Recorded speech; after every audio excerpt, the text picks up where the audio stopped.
আমরা তো বসে বসে দেখছি আর নারদ নারদ করছি, আমাদের কি যায় বা আছে।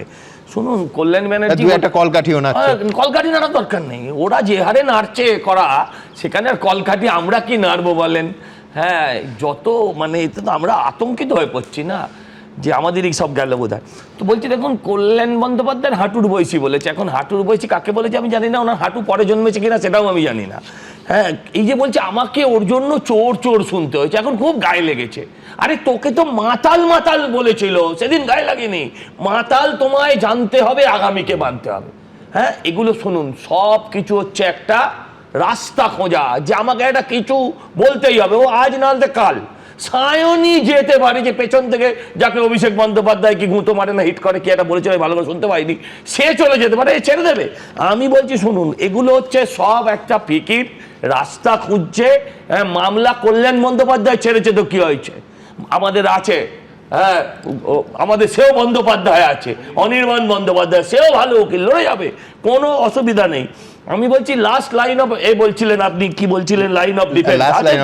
হ্যাঁ, আমি আঘাত করছি না, বলছি মুখপত্র করলি কবে, দল উঠে গেল যাবে, তবে থেকেও দায়িত্ব পেয়েছে বেচারি, কিন্তু লড়ে যাচ্ছে। আমি বলছি দেখুন, এই যে বললেন না আপনি যে বলির পাঁঠা খোঁজা হয়, ঠিকই বলেছে, বলির পাঁঠাই খুঁজছে। আসলে যা বলি হবার জনতা বলি দিয়ে গেছে। আপনি শুনলেন কি মারাত্মক কথা বলছে, দিল্লি থেকে এসছি ডিম মারবো বলে। আগে শুনেছিলাম দিল্লি থেকে এসছি ভোট মারবো বলে, এ বলছে দিল্লি থেকে এসছি ডিম মারবো বলে।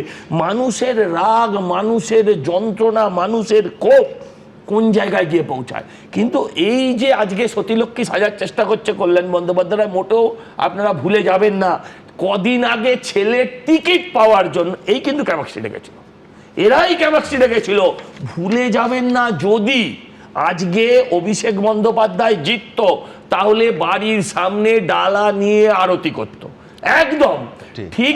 আমি বলছি তোমরাও ভুলে যেও না, আজকে যারা তোমাদের দলের দিকে লাইন দিচ্ছে বা আলাদা ব্লক করে তোমাদের ফিলার দিচ্ছে, তাদের অনেকেও এইভাবেই টিকিটটা পেয়েছে। একদম দাদা, আপনি নিশ্চিন্তে থাকুন, আমরা দেখে নিয়েছি যে বুলেট প্রুফের বদলে এখন ডিম প্রুফ লাগছে, এটাও পাল্টাতেও সময় লাগবে না যদি আমরা ভুল করি। অতএব আমরা এইসব দিকে তাকাচ্ছি না, তাকাচ্ছ তো বোঝা যাচ্ছে, কারণ ভূপেন্দ্র যাদবের ফ্ল্যাটে মিটিং হচ্ছে। আরে দাদা, তাকাচ্ছ তো বটেই, ওখানে যেখানে যেখানে যতটুকু প্রয়োজন আছে দেশটাকে এগিয়ে নিয়ে যাওয়ার জন্য আমাকে তো আইনগুলো পাস করাতে হবে, সেখানে একটু পাশ কাটিয়ে সাইড লাইনে রেখে দিলাম। আগামী লোকসভা নির্বাচনে টিকিট দেওয়া হবে, তাদের জোটসঙ্গী করা হবে, এমন কথা তাও বলা হয়নি। এখন বলেছে যে আমি ডাস্টবিন নয়। হ্যাঁ, উনি বলেছেন ডাস্টবিন নয়। আরে উনি ডাস্টবিন কি, উনি গার্বেজ যারা আসবেন তাদের কথা আমি বলতে পারবো না, কিন্তু আপনি লিখে রাখুন। আমি জ্যোতিষীয় নয়, আমি 205, 208, 200 পার এসব কিছু বলিনি, কিন্তু এই কল্যাণ বন্দ্যোপাধ্যায় কাল বা পরশুর মধ্যে একটা সই পাঠালো বলে, এই জাল সই নয়, আসল সই পাঠালো বলে, আপনি সেটা অপেক্ষা করতে থাকুন। এখন বলি শুনুন, একটা সময় না পেরিয়ে গেছে দাদা, ধৃতরাষ্ট্র থেকে আর সুনয়নী হবার সম্ভাবনা নেই মমতা বন্দ্যোপাধ্যায়। এখন কংগ্রেসে মিশে গিয়ে যেখান থেকে এসেছিলেন সেখানেই ফিরে যাওয়াটাই শ্রেয়। এখন এই যে বাঘের বাচ্চা, কে এর বাচ্চা, কল্যাণ বন্দ্যোপাধ্যায়কে বলেছিল, এখন ওদের বাড়িতে বাঘ কবে এসেছিল না এসেছিল এইসব নিয়ে ভাবার পর্যালোচনা করার দিন নেই। এখন দিন একটাই, মানুষ যেটা চাইছে, আকাশ ছোঁয়া প্রত্যাশা মানুষের, গত 50 বছরের হতাশা, তারা চাইছে 5 মাসে মিটিয়ে দাও।